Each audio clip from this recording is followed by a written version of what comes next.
One of the things that I enjoy most about getting older, turning older, and being in community with people that are a lot younger than me is I am often sought out for wise counsel. And let me be clear, I don't always think that age begets wisdom. I think that there are some wise, smart, young adults with things to say, and we should be listening to them. But I have to admit, I do love that the young ladies that follow me on here, my nieces and nephews, my, younger sister, that they see value in the experiences I've had in the almost 40 years in March that I've been on this earth. And people often ask, like, what is like your biggest, most valuable piece of advice? I don't know, that's a hard question to ask for me. It depends on the day, right? But something that I have been like ruminating on over the last week, right? Being hyper active on social media and looking at things that come in and out of the trend cycle is a lesson that I learned a long time ago. I'm drinking coffee, but I'm talking specifically about tea.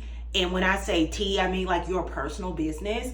I learned a long time ago that once you put it out there, right? Once you make other people a part of your story voluntarily, especially, you no longer have the ability to control the narrative. Once you invite people into your narrative, you are handing them a pen to write another chapter of your story. And I don't necessarily think that sharing your experiences is an inherently bad thing. I think there's value in sharing our experiences. A lot of the times we go through life thinking that we are having a singular experience, nobody understands. And a lot of the times it's through sharing, experiences, struggles, whatever, that you find community in that and healing. And I'm one of those people that, I often share experiences with my audience here, and I've shared my experiences across my social media platforms for as long as I can remember. But I do have rules around the things that I share, especially if they are things that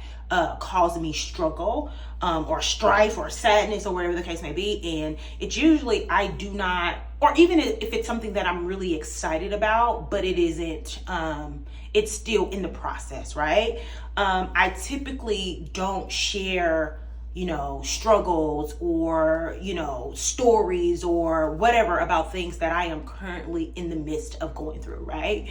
If I have not reached the other side of that thing, whether good or bad, I usually keep it to myself, not in a secretive way, just in, I don't want outside thoughts, opinions, pressures, all of that to affect the journey of the thing, right? Because the lessons, good or bad, are in the journey. But if you invite people into the thing while you're still navigating the journey, then your process may be manipulated by thoughts and opinions and all of that.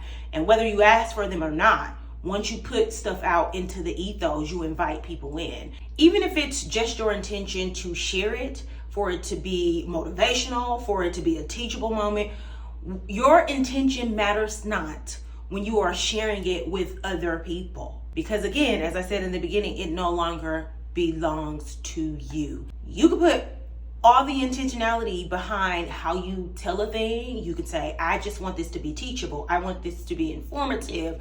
I just wanted to share. I'm not looking for feedback or opinions or whatever. Once you put it out there in the ethos, it becomes fair game for people's thoughts and opinions and feedback and all of those things, despite your intention, right? I just felt compelled to say that in an age of story time where people are chasing virality by way of telling their deepest, darkest secrets or sharing, the worst of themselves or even the best of themselves prematurely or the best of a situation prematurely, and then getting offended or upset or perplexed or taken aback by people's reactions, assumptions, assertions, and all of the things about your business. It's no longer your business when you invite millions of people in. So, maybe don't.